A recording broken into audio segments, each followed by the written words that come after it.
وَإِذَا تُتْلَى عَلَيْهِمْ آيَاتُنَا بَيِّنَاتٍ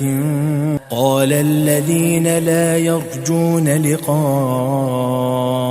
ائْتِ بِقُرْآنٍ غَيْرِ هَذَا أَوْ بَدِّلْهُ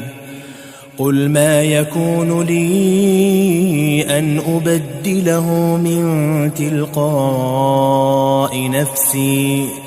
إِنْ أَتَّبِعُ إِلَّا مَا يُوحَى إِلَيَّ إِنِّي أَخَافُ إِنْ عَصَيْتُ رَبِّي عَذَابَ يَوْمٍ عَظِيمٍ قُل لَّوْ شَاءَ اللَّهُ مَا تَلَوْتُهُ عَلَيْكُمْ وَلَا أَدْرَاكُمْ بِهِ فَقَدْ لَبِثْتُ فِيكُمْ عُمُرًا مِّن قَبْلِهِ